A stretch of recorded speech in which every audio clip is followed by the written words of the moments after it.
Presenting the classics of Sam P. Chaladurai. Sam P. Chaladurai அவர்களின் போதனை களஞ்சியத்திலிருந்து.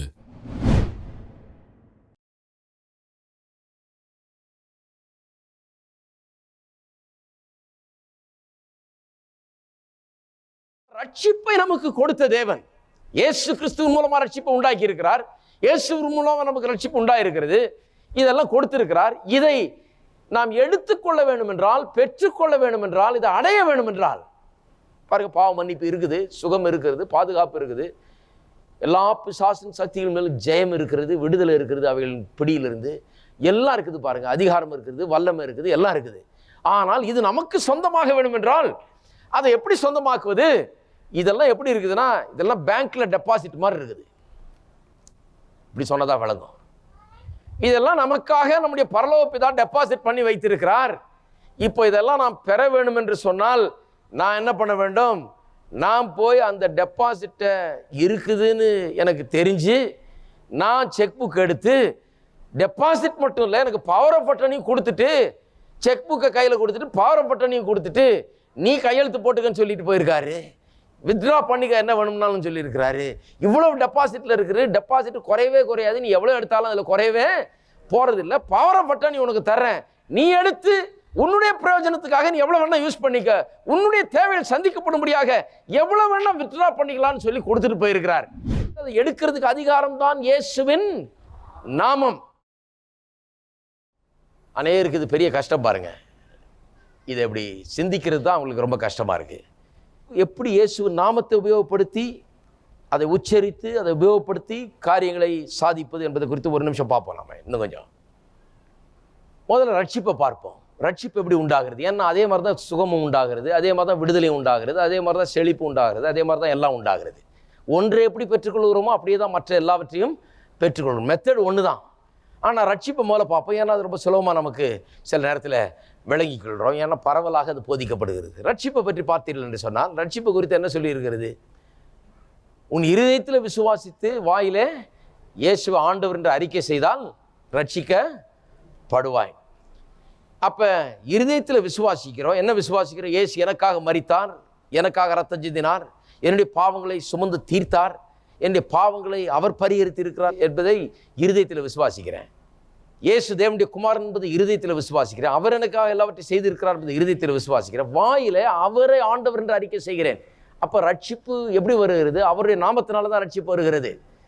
இயேசுவை ஆண்டவர் என்று சொல்லி என்ற வாயினால் நான் அறிக்கை செய்யும் போது, ரட்சகர் என்று சொல்லி அறிக்கை செய்யும் போது, பிசாசு என்ற வாழ்க்கையில் ஆண்டவனா இருக்க முடியாது, ஆண்டு கொள்ள முடியாது. இப்போ அவரை சிங்காசனத்தில் நான் ஏற்றி விட்டேன். இயேசுவை ஆண்டவர்னு அறிக்கை செய்கிறேன். இயேசுவின் நாமத்தை உச்சரித்த உடனே இயேசு அங்கே வந்துடுறாரு. இயேசு அங்கே இருக்கிறார். இயேசு அங்கே அரியணையில் ஏறிடுறாரு. அங்கே எல்லா தீய சக்திகளும் இருளும் நீங்கி போகின்றன. நான் ஒரு புது மனுஷனாகிறேன். 2 கொரிந்தியர் 5:17 அதனால தான் சொல்லப்பட்டிருக்கிறது, ஒருவன் கிறிஸ்துவுக்குள் இருந்தால் அவன் புது சிருஷ்டியாக இருக்கிறான், பழையவைகள் ஒளிந்து போயின, எல்லாம் புதிதாயின. அப்போ இயேசுக்குள்ள நான் எப்படி வந்தேன்? நான் அவருடைய நாமத்தை சொன்னேன். இதான் ரட்சிப்பின் நாமம். அவருடைய நாமத்தை நான் அறிக்கை செய்தேன். அறிக்கை செய்த உடனே எல்லாம் எனக்கு சொந்தமாகிவிட்டது. என்னுடைய பாவங்கள்லாம் மறந்துட்டார். பழையவெல்லாம் ஒளிந்து போயினவா? எப்படி ஒளிந்து போயின? எப்படி ஒளிந்து போக முடியும்? எப்படி ஒளிந்து போயினன்னு சொல்லி காண்பிக்கிறேன். ஏசாயா 43 இதை கொஞ்சம் புரிந்து கொள்ளும் போது மற்ற எல்லாவற்றையும் எப்படி இயேசுவின் நாமத்தின் மூலமாக நாம் சொந்தமாக்குகிறோம் என்பது புரிந்து கொள்ள முடியும்.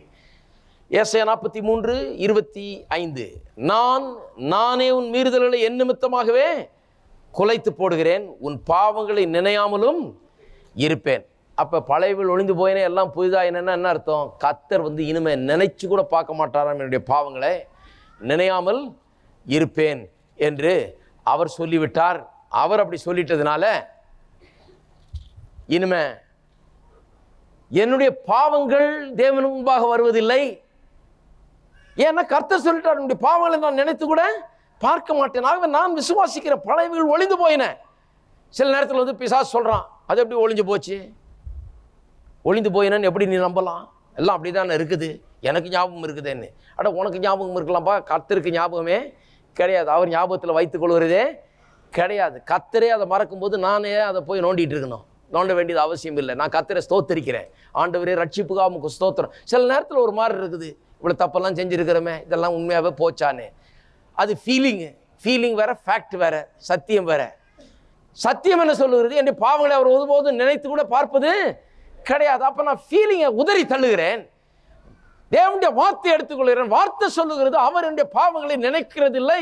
அவர் சொல்றார், நானே உன்னுடைய மீறுதல் எல்லாம் தூக்கி எறிஞ்சிட்டு அதை ஒருபோதும் நினைவு கூற மாட்டேன் என்று சொல்லிட்டாரு.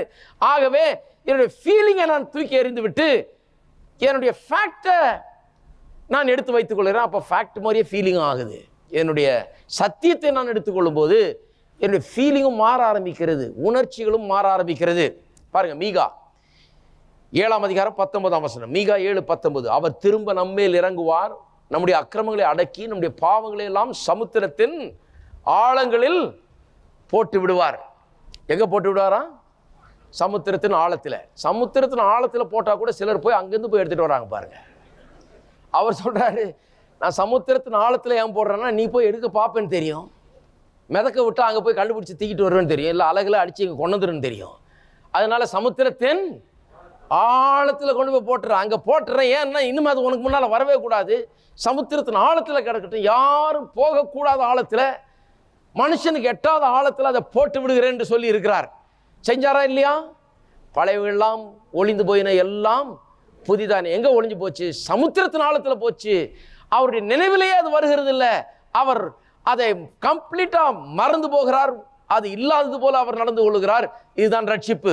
இன்னொரு வசனம் திருப்போம், சங்கீதம் 103:12. சங்கீதம் 103:12. மேற்குக்கும் கிழக்குக்கும் எவ்வளவு தூரமோ அவ்வளவு தூரமாய் அவர் நம்முடைய பாவங்களை நம்மை விட்டு விலக்கினார். மேற்குக்கும் கிழக்குக்கும் எவ்வளவு தூரம்? நீங்க போயிட்டே இருக்கலாம். இப்ப கிழக்க நோக்கி போனீங்கன்னா கிழக்கு போயிட்டே இருக்கலாம், முடிவே கிடையாது. கிழக்கே தான், கிழக்குக்கு முடிவே கிடையாது. மேற்குக்கு கிழக்குக்கு எவ்வளவு தூரமோ அவ்வளவு தூரமாய் பாவங்களை நம்ம விட்டு விலக்கி போட்டிருக்கிறார். இதுதான் ரட்சிப்பு. பாருங்க, இந்த வசனம் சொல்லுது. என் உணர்ச்சி என்ன சொல்லுகிறதுன்றது பிரச்சனை இல்லை, வசனம் என்ன சொல்லுது? வசனம் சொல்லுது, என் பாவங்களை அவர் மன்னித்து விட்டார், என் பாவங்கள் எல்லாம் கழுவி விட்டார், என் பாவங்களை எல்லாம் விலக்கி விட்டார், சமுத்திரத்தின் ஆழத்தில் கொண்டு போய் போட்டு விட்டார். அவர் நினைத்து பார்க்க மாட்டார். கிழக்குக்கும் மேற்குக்கும் எவ்வளவு தூரமோ அவ்வளவு தூரம் தூரமாக்கிட்டார். என் கிட்ட அது இல்லை, தூரமாய் போய்விட்டது. எவ்வளவு தூரம்? எட்டாத தூரத்தில், நான் கற்பனை கூட பண்ணி பார்க்க முடியாத அளவு தூரத்தில், நான் திரும்பி போய் கொண்டு வர முடியாத தூரத்தில் அது தூக்கி எறிந்து விட்டார். இதுதான் ரட்சிப்பு இல்லையா? இப்போ ரட்சிக்கப்பட்ட பிறகு சில நேரத்தில் தவறு செய்யும்போது என்ன ஆகிறது? 1 யோவான் 1:9 இருக்கிறது. என்னுடைய பாவங்கள் எல்லாம் நான் அறிக்கை செய்யும் போது அவைகளெல்லாம் மன்னித்து என்னை சுத்திகரித்து கழுவ அவருடைய ரத்தம் வல்லமை உள்ளதாக இருக்கிறது என்று அங்கே சொல்லி இருக்கிறது. சரி, இப்படிதான் ரட்சிப்பு. பாருங்க, அப்போ ரட்சிப்புக்கு எப்படி வர்றோம்? கர்த்தரிடத்தில் வர்றோம், இயேசுவை விசுவாசிக்கிறோம், இயேசுவின் நாமத்தை உச்சரிக்கிறோம், இயேசு ஆண்டவர் என்ற நாம் உச்சரிக்கிறோம். உச்சரித்த உடனே, விசுவாசத்தை வைத்த உடனே, அவரை ஏற்றுக்கொண்ட உடனே பாவங்கள்லாம் அகற்றப்படுகிறது, சமுத்திரத்தின் ஆழத்தில் போடப்படுகிறது, தூரமாக்கப்படுகிறது, தேவனுடைய மனதிலே அது இல்லாமற் போகிறது. இதையெல்லாம் நான் விசுவாசிக்கிறேன். எத்தனை பேர் இதை விசுவாசிக்கிறீங்க? அப்போ சுகத்தை எடுத்துக்கொள்ளும். ஒரு உதாரணத்துக்கு சுகத்தை எடுத்துக்கொள்ளும். சுகமும் அப்படிதான். ஏசாயா 53:4-5 வசனங்களை பார்த்தீர்கள் என்றால், வெறும் பாவத்தை மட்டுமல்ல நம்முடைய நோய்களையும் இப்படிதான் சுமந்து தீர்த்தார் என்று அங்கே எழுதியிருக்கிறது. 53:4-5. மெய்யாகவே அவர் நம்முடைய பாடுகளை ஏற்றுக்கொண்டு நம்முடைய துக்கங்களை சுமந்தார், நாமோ அவர் தேவனால் அடிபட்டு வாதிக்கப்பட்டு சிறுமைப்பட்டவர் என்று எண்ணினோம், நம்முடைய மீறுதல் நிமித்தம் அவர் காயப்பட்டு நம்முடைய அக்கிரமங்கள் நிமித்தம் அவர் நொறுக்கப்பட்டார், நமக்கு சமாதானத்தை உண்டு பண்ணும் ஆக்கினை அவர் மேல் வந்தது, அவருடைய தழும்புகளால் குணமாகிறோம். நம்முடைய பாடுகளை ஏற்றுக்கொண்டு துக்கங்களை சுமந்தார் 4ஆம் வசனத்தில் சொல்லப்பட்டிருக்கிறது. அந்த வார்த்தைகள் பாருங்க, கொஞ்சம் வேற மாதிரி வந்திருக்கீங்க. என்னத்தை ஏற்றுக்கொண்டு? பாடுகளை ஏற்றுக்கொண்டு. என்னத்தை சுமந்தார்? துக்கங்களை சுமந்தார். அப்ப பாடு துக்கம் தானேயா இருக்குது. அடுத்த வசனத்துல நம்முடைய மீறுதல்கள் நம்முடைய அக்கிரமங்கள்னு சொல்லி இருக்குது. அப்ப பாவம் தானே இதெல்லாம். பாவத்தை சுமந்தார் இருக்குது, நம்முடைய பாடுகளை சுமந்தார் இருக்குது, துக்கங்களை சுமந்தார் இருக்குது. நீ என்ன வியாதியும் சுமந்தார்னு சொல்லுகிறீர்கள் சொல்லலாம். மத்தேயு 8:17 வசனத்தை வாசிக்கிறேன். அவர்தாமே நம்முடைய பலவீனங்களை ஏற்றுக்கொண்டு நம்முடைய நோய்களை சுமந்தார் என்று ஏசாயா தீர்க்கதரிசியினால் உரைக்கப்பட்டது நிறைவேறும்படி இப்படி நடந்தது. ஏசாயா என்ன சொன்னார்னு சந்தேகமா இருந்ததுன்னா மத்தேயு கேட்டா சொல்றாரு என்னன்னு. அங்க பாடுகள் துக்கங்கள்னு அங்க எழுதிட்டாங்க. மத்தேயு அதே பைபிளை வாசிச்சுட்டு ஏசாயா என்ன சொல்றாருன்னு இப்ப சொல்றாரு மத்தேயு. அவர் வாசித்திருக்கிறார் ஏசாயா 53:4. பாடுகளும் துக்கங்களும் இருக்குது அங்கே. இவரை கேட்டால் சொல்கிறாரு, அங்கே எழுதியிருக்கு என்னன்னு நான் சொல்கிறேன், எனக்கு நல்லா புரியுது. என்னன்னா, அவர் நம்முடைய நோய்களை சுமந்தார் என்று ஏசாயா தீர்க்கதரிசியால் உரைக்கப்பட்டது. அப்போ ஏசாயா 53:4 வெறும் பாடுகள் துக்கங்கள்ல என்ன விதமான பாடுகள்? நோய் என்கிற பாடுகள். என்ன விதமான துக்கங்கள்? இந்த நோய் மூலமாக உண்டாகிற துக்கங்கள். இந்த நோய்களை அவர் சுமந்தார் என்று ஏசாயா தீர்க்கதரிசியில் எழுதப்பட்டிருக்கிறது. அப்படியே 1 பேதுரு 2ஆம் அதிகாரம் 24ஆம் வசனத்திலே பார்த்தீர்கள் என்றால் அதையே தான் பேதுரும் சொல்லுகிறார். நாம் பாவங்களுக்கு செத்து நீதிக்கு பிழைத்திருக்கும்படி அவர் தாமே தமது சரீரத்திலே நம்முடைய பாவங்களை சிலுவையின் மேல் சுமந்தார், அவருடைய தழும்புகளால் குணமானீர்கள். பாருங்க, பாவத்தையும் சுகத்தையும் எல்லாத்தையும் ஒன்னா போட்டிருக்குது. பாவத்தை சுமந்தார் என்கிறதையும், சரீர சுகத்தை உண்டாக்கினார் என்பதையும், சரீர வியாதிகளை சுமந்து தீர்த்தார் என்பதையும் எல்லாத்தையும் ஒன்னா தான் போட்டிருக்கு. ஆனால் பாவத்தை அவர் சுமந்து தீர்த்தார் என்பதை ஏற்றுக்கொள்கிறோம் அநேக நேரங்களில். ஏன்னா நமக்கு சொல்லப்பட்டிருக்கிறது என்ன, இவ்வளவுதான் டெபாசிட் இருக்குதுன்னு. இருக்கீங்களா? என்ன சொல்லிட்டாங்க? டெபாசிட் என்ன பண்ணியிருக்கார்? மோட்சம் போகலாம், அதுக்கு டெபாசிட் பண்ணி வச்சிருக்கார். உன் பாவம் மன்னிக்கப்படும், அதுக்கு டெபாசிட் பண்ணி வச்சிருக்கிறார். நீ தேவனுடைய பிள்ளை ஆகலாம், அதுக்கு டெபாசிட் பண்ணி வச்சிருக்கார். புது பிறப்பு மறுபிறப்பு உண்டாகும், அதுக்கு டெபாசிட் பண்ணி வச்சிருக்கிறார். இதெல்லாம் டெபாசிட்ல இருக்குது. அதுக்கு மேல ஒன்றும் கிடையாதுன்னு சொல்லிட்டாங்க. டெபாசிட்ல இருக்கிற அளவுக்கு தான் நமக்கு செக் எழுதுறதுக்கு தைரியம் வரும். சில ஆளுங்களுக்கு கொஞ்சம் அதிகமாகவே இருக்கு தைரியம். டெபாசிட்ல இல்லைனாலும் எழுதி போடுவோன்னு எழுதிடுறது. எவ்வளோ டெபாசிட் பண்ணி இருக்குதுன்னு தெரிஞ்சு நமக்கு அதை பற்றி ஒரு அறிவு இருந்தால் தான் என்ன பண்ண முடியும்?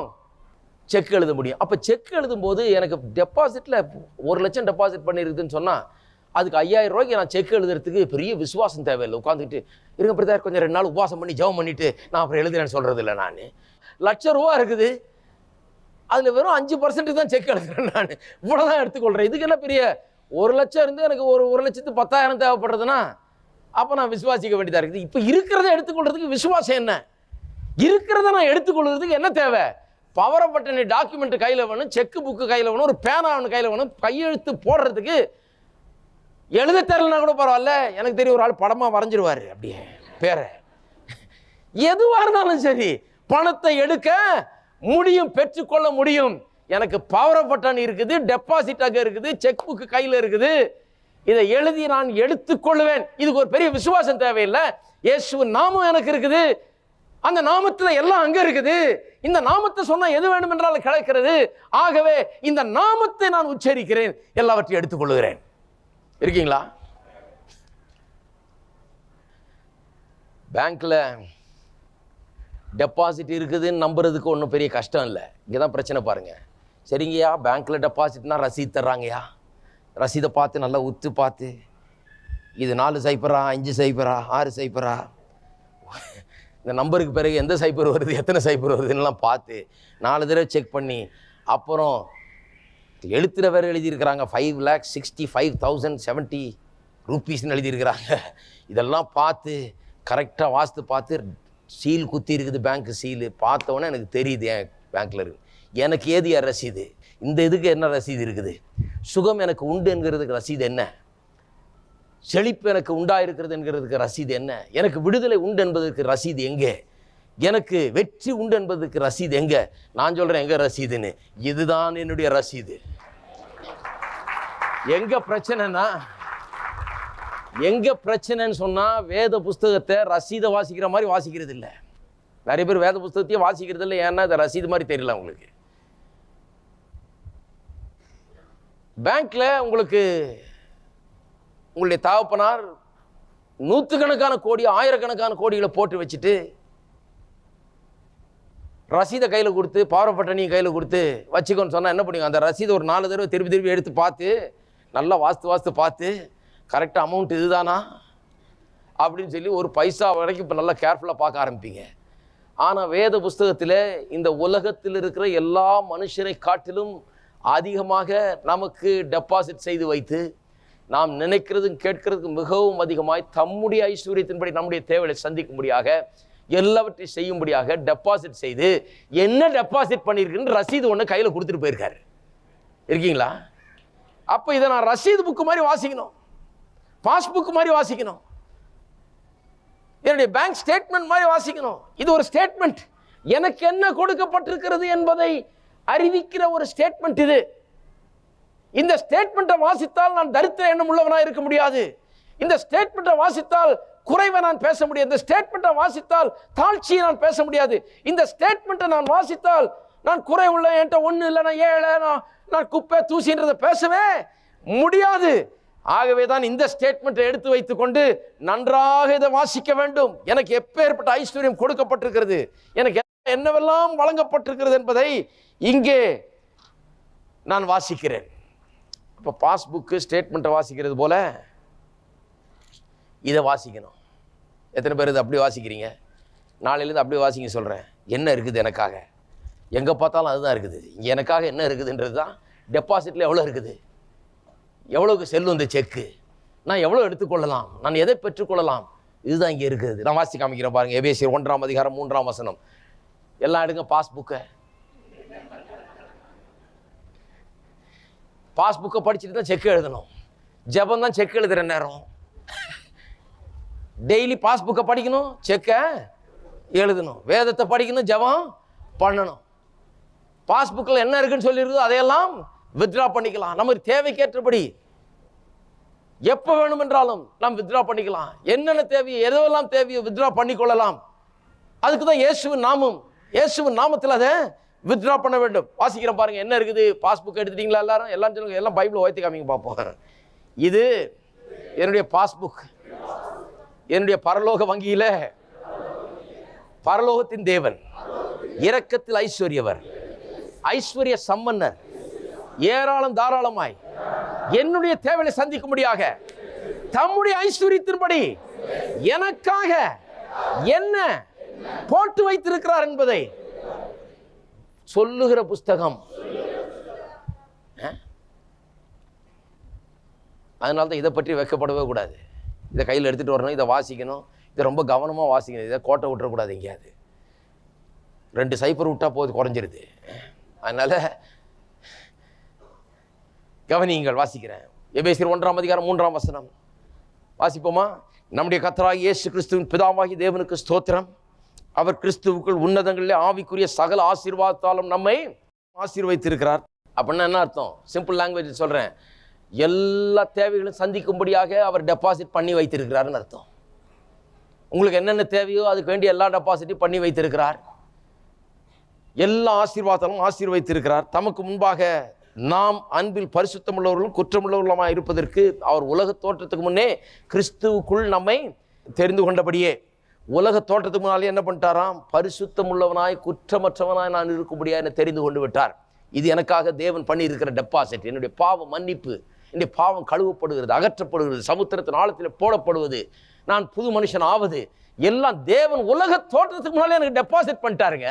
டெபாசிட் பண்ணதான் நான் வித்ட்ரா பண்ண கொஞ்ச நாளைக்கு முன்னால் தான் எனக்கு தெரியும் இதெல்லாம் பண்ணியிருக்கிறாருன்னு சொல்லி அதை விசுவாசித்து நான் வித்ட்ரா பண்ணி அதை பெற்றுக்கொண்டேன். வாசிப்போம். பிரியமானவருக்குள் தாம் நமக்கு தந்தருளின தம்முடைய கிருபையின் மகிமைக்கு புகழ்ச்சியாக.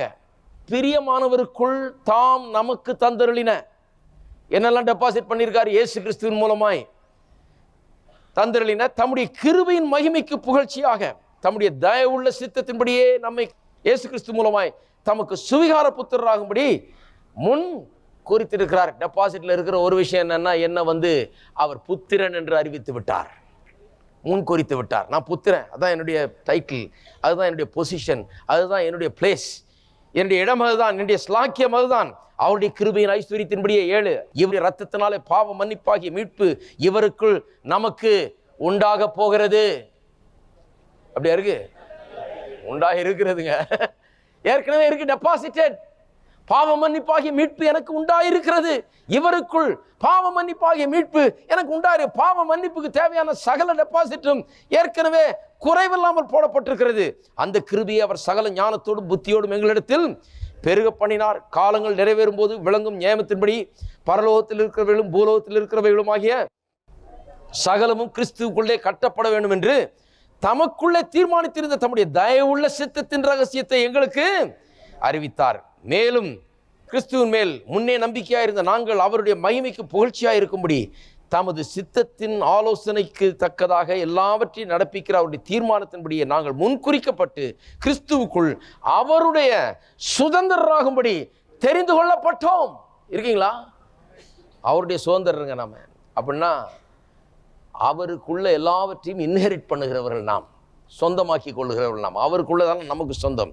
நீங்களும் உங்கள் ரட்சிப்பின் சுவிசேஷமாகிய சத்திய வசனத்தை கேட்டு விசுவாசிகளான போது வாக்குத்தத்தம் பண்ணப்பட்ட பரிசுத்த ஆவியினால் அவருக்குள் முத்திரை போடப்பட்டீர்கள். அவருக்கு சொந்தமானவர்கள் அவருடைய மகிமைக்கு புகழ்ச்சியாக மீட்கப்படுவார்கள் என்பதற்கு ஆவியானவர் நம்முடைய சுதந்திரத்தின் அச்சாரமாய், ஆவியானவரை சுதந்திரத்துக்கு அச்சாரமாய் இங்கே கொடுத்துட்டு போயிருக்கிறார். என்னவெல்லாம் நமக்கு வைத்திருக்கிறது அதையெல்லாம் நாம் அடைகிறோம் என்கிறதற்கு ஒரு அச்சாரமாக, கேரண்டியாக ஆவியானவரை கொடுத்துட்டு போயிருக்கார். ஆனபடினாலே கர்த்தராகிய இயேசுவின் மேல் உள்ள உங்கள் விசுவாசத்தையும் பரிசுத்தவான்கள் எல்லார் மேல் உள்ள உங்கள் அன்பையும் குறித்து நான் கேள்விப்பட்டு இடைவிடாமல் உங்களுக்காக ஸ்தோத்திரம் பண்ணி என் ஜெபங்களில் உங்களை நினைத்து. இப்போ கவனிங்க ஜெபத்தை. ஜெபம் பண்ணுறார் பவுல். ஜெபம் எப்படி பண்ணுறார்? நம்முடைய கர்த்தராகிய இயேசு கிறிஸ்துவின் தேவனும் மகிமையின் பிதாவுமானவர் தம்மை நீங்கள் அறிந்து கொள்வதற்கான ஞானத்தையும் தெளிவையும் அளிக்கிற ஆவியை உங்களுக்கு தந்தருள வேணும் என்றும். நல்லா கவனிக்க வேணும். ஒரு நாளும் அங்கே பாருங்க, கர்த்தாவே அவருக்கு வேலையை தாரேன், இவருக்கு காசை தாரேன், இவருக்கு வீடை தாரேன்னு ஜெபிக்கல. அவர் என்ன சொல்றாரு? ஏன்னா இதெல்லாம் டெபாசிட்ல இருக்குதுன்னு அவருக்கு தெரியும். என்னென்ன வேணுமோ அதெல்லாம் டெபாசிட்ல இருக்குன்னு தெரியும். அதனால என்னன்னு ஜெபிக்கிறாரு? ஞானத்தையும் தெளிவையும் அளிக்கிற ஆவியை உங்களுக்கு தர வேணும். என்ன இருக்குதுன்னு புரிந்து கொள்ளக்கூடிய ஆவியை கர்த்தாவே இவர்களுக்கு தாரும். டெபாசிட் எவ்வளவு எழுதப்பட்டிருக்கிறது, எவ்வளவு கொடுக்கப்பட்டிருக்கிறது, வைக்கப்பட்டிருக்கிறது, எப்படி இவர்கள் எடுத்துக்கொள்ளலாம் என்கிற அறிவை இவர்களுக்கு தாரும் என்று சொல்லுகிறார். தாம் நம்மை அழைத்ததினாலே நமக்கு உண்டாயிருக்கிற நம்பிக்கை இன்னதென்றும் பரிசுத்தவான்களிடத்தில் தமக்கு உண்டாயிருக்கிற சுதந்திரத்தினுடைய மகிமையின் ஐஸ்வர்யம் என்னதென்றும் தாம் கிறிஸ்துவை மரித்தோரிலிருந்து எழுப்பி அவரிடத்தில் நடப்பித்த தமது பலத்த சத்துவத்தின் வல்லமையின்படியே விசுவாசிக்கிறவர்களாகிய நம்மிடத்திலே காண்பிக்கும் தம்முடைய வல்லமையின் மகா மேன்மையான மகத்துவம் இன்னதென்றும் நீங்கள் அறியும்படிக்கு அவர் உங்களுக்கு பிரகாசமுள்ள மனக்கண்களை கொடுக்க வேண்டும் என்று வேண்டிக் கொள்கிறேன். என்ன சொல்றாரு? லைட் அடிக்கட்டும் ஆண்டவரே, புத்தி உண்டாகட்டும், அறிவு உண்டாகட்டும், ஞானம் உண்டாகட்டும், வெளிச்சம் உண்டாகட்டும், என்ன இருக்கிறதுங்கிறத பார்க்கட்டும். இவர்கள் இவ்வளவு கொடுத்து வச்சிருக்கிறீர், இவ்வளவு முன்குறித்து இருக்கிறீர், இவ்வளவு டெபாசிட் பண்ணி வைத்திருக்கிறீர், இவ்வளவு செய்து வைத்திருக்கிறீர், ஆனா ஒன்றுமே இல்லாத பிச்சைக்காரர்கள் போல இவர்கள் இருக்கிறார்கள். ஆண்டவரே மனக்கண்களை திறந்துடலாம். வேற எதை பற்றியும் ஜெபம் பண்ணல அவர். எதைத்தாரும் ஜெபம் பண்ணல. ஏன்னா எல்லாம் தான் இருக்குது, டெபாசிட்ல இருக்குது. எப்படி இதை புரிந்து கொள்வது என்பதற்கு அறிவை தாரும் என்று ஜெபிக்கிறார். அறிவு வந்துருச்சுன்னா என்ன வரும்? உடனே செக் புக் எடுப்போம். அறிவு வந்த உடனே ஜெபம் வேற மாதிரி மாறும். செக் எழுதுறது என்ன? ஜெபம். ஜெபம் வந்து செக் எழுதுற நேரம். எத்தனை பேர் இருக்கீங்க? நிறைய பேர் அப்படி பார்க்கறது இல்லை. பைபிளை வாசிக்கிறதுன்றது பாஸ்புக்கை வாசிக்கிற நேரம். எவ்வளோ இருக்குது? நம்முடைய பேலன்ஸ் ஷீட் இங்கே இருக்குது. எவ்வளோ எடுத்துருக்கிறோம், எவ்வளோ இருக்குது, இன்னும் மிச்சம் மீதி எவ்வளோ இருக்குது. இங்கே குறைவே கிடையாது, அது பாட்டுக்கு பெருகிட்டே இருக்குதான். கிருபையை நாளுக்கு நாள் பெருக பண்ணுகிறாராம், இன்னும் அதிகமாக அக்கௌண்ட்டில் ஏறிக்கிட்டே போகுது காசு. இங்கே டெபாசிட் அதிகமாகிட்டே போகுது. அறிவு தான் உண்டாகணும். இதை வாசித்தோடனே அறிவு உண்டாயிடுது. அறிவு உண்டான உடனே அப்புறம் ஜெபம் வருது. ஜெபம் தான் செக் எழுதுகிற நேரம். பாஸ்புக்கை நல்லா ஒரு பார்வை பார்த்துட்டு அப்புறம் செக்கை எழுத வேண்டியதுதான். ஜெபம் பண்ணுறது செக்கை எழுதுகிற நேரம். செக்கை எழுதும்போது எதுக்கேற்ற மாதிரி எழுதணும்? நான் இங்கே என்ன இருக்குதோ அதுக்கேற்ற போல நான் எழுத வேண்டும். சிலர் வாசிக்கிறாங்க பைபிள், அப்படியே வாசித்துட்டு சரி நான் 2 அதிகாரம் வாசித்துட்டேன் அப்படின்னு போகிறாங்க. அவர்களுக்கு புரியல இது என்னன்னு. டெபாசிட் இது, விளையாட்டு இல்லை. உங்களுக்காக என்ன வைத்திருக்கிறாருங்கிறதை குறித்த விவரம் இங்கே அடங்கி இருக்கிறது. உங்களுக்கு என்ன சொந்தம் என்கிறது விவரம் இங்கே அடங்கி இருக்கிறது. இதை வாசித்த உடனே தான் அறிவு வருது. அறிவு வந்த உடனே செக் எழுத ஆரம்பிக்கிறோம். செக்கில் வந்து நாம் கையெழுத்து போடுறோம். அந்த கையெழுத்து தான் இயேசுவின் நாமம். இயேசுவின் நாமத்தை உபயோகப்படுத்தக்கூடிய உரிமை நமக்கு இருக்குது. அதை உபயோகப்படுத்துகிறோம். அந்த நாமத்தில் எது வேண்டுமோ அதை பெற்றுக்கொள்கிறோம். இருக்கீங்களா? எத்தனை பேர் செக்கை நல்லா எழுத போகிறீங்க? இப்போ